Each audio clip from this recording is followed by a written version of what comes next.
Now, I give all these different reasons, and I think I can, as I look out in this audience, I can see you all sort of thinking it and processing it in your own minds.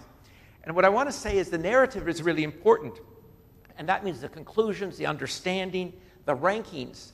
That's what the narrative is, because that will have a great impact on the degree to which governments adjust their policy on markets and the degree to which publics have confidence, don't have confidence in markets, and also the degree to which the things that need to get fixed actually do get fixed. And this will affect all areas of the economy, including energy. And we will ask, what form will the activism take? Does it strengthen the institutions for a well-functioning economy? Or does the activism, the response, take steps that actually stifle economic growth and trade in the longer term? We're only beginning really to think how the global economy is changed by what's happened, but it will not operate in the same way as it did prior to the crisis. I want to emphasize that it's clear, if we think about it, that this crisis has speeded up changes that have already been unfolding in the world economy. Relationships are different. Reminded today, as President Obama is in China, that this, to me, is very evident in the changing balance in the relationship between the United States and China. Now, we need to be candid, as so often happens in human affairs, and we can recognize, and this crisis has demonstrated, that thinking and institutions have trouble keeping up with the realities and pace of change. And that's one of our challenges, is to catch up. And I think these discussions in and around APEC and Singapore and International Energy Week are a contribution to bringing our thought up to date and trying to catch up with what is happening and what will happen. And we certainly need to do it when we turn to energy, because the energy agenda is really complex. Reliability and price, basic to economic growth. Security, also basic to economic growth. But security has a cost to it. Security, like everything else, has a price. And the carbon agenda, environment, climate, basic drive. We heard it from Tony Blair, create a new energy system, new energy market. This too has a price. Curves that say it is free are misleading. It requires investment and focus. So in terms of energy right now, we're in the period of what we might call the long aftershock, because we've had the double shocks of 2008. We had the price shock, $147.27 a barrel, and the shock of the recession. The reality is oil is 40% of world energy. It's central. So starting point is, what's the future of oil?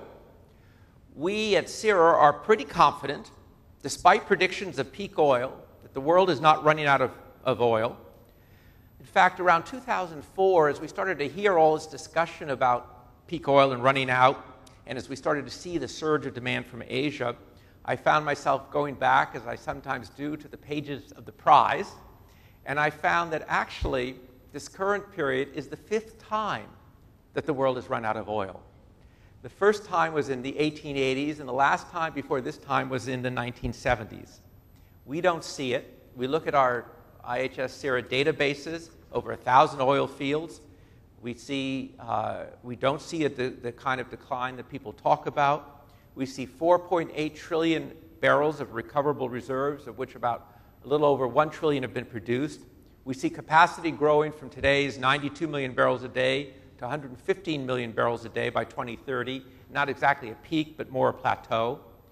I think one thing that happens again and again and again is that people underestimate the impact of technology. Some of you will remember that phrase, the end of history. Well, there's this other concept out there, the end of technology, that somehow technology's over. But look at offshore capabilities, one of the strengths of, in fact, of Singapore, one of the key industries. In the late 1970s, the deepwater frontier was 600 feet. Today, it's 12,000 feet. Whole new, almost oil province has been opened up by technology off the coast of Brazil recently. So the resources are there, but this is not a view of unalloyed optimism by any means.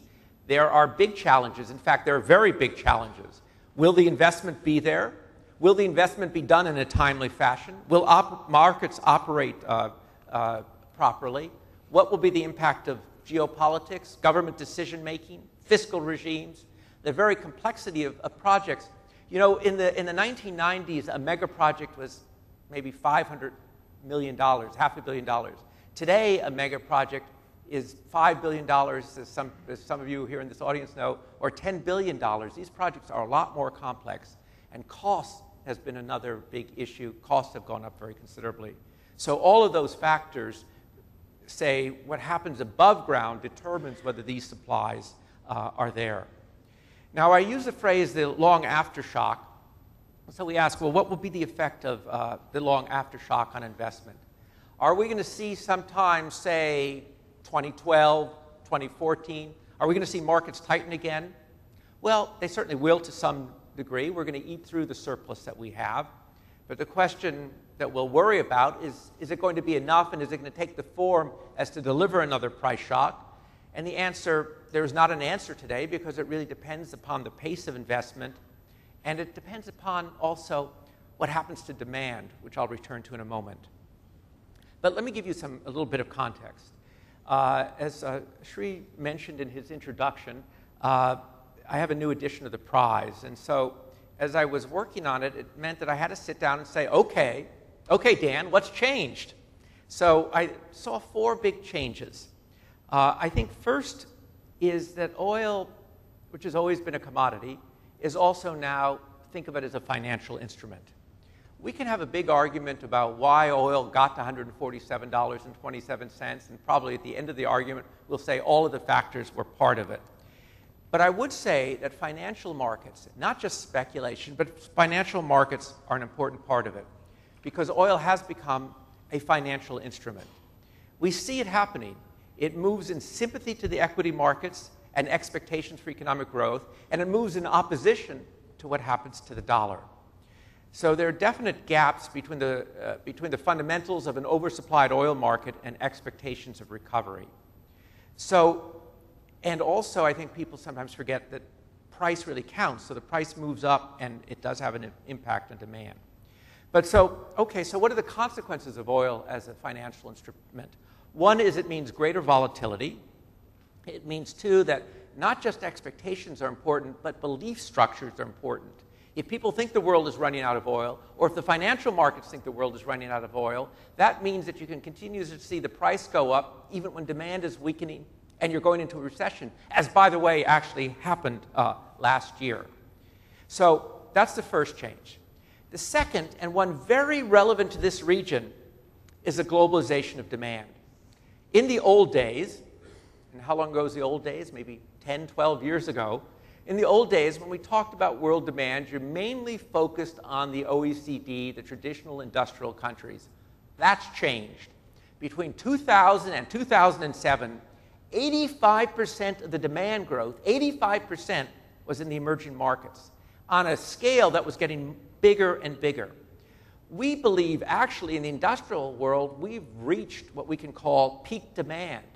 And that happened in 2005, and now demand, it's going to come back after the recession, but it's never going to get back to that level of 2005.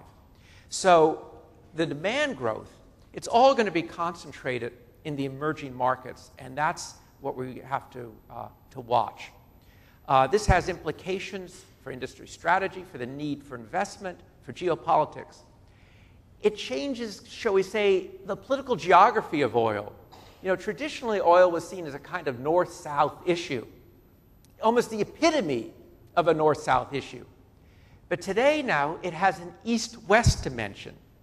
And it's important in this forum to reflect upon that. Some see that as an inevitable source of strife, that China and India versus the United States and Europe in the struggle for oil. I strongly disagree.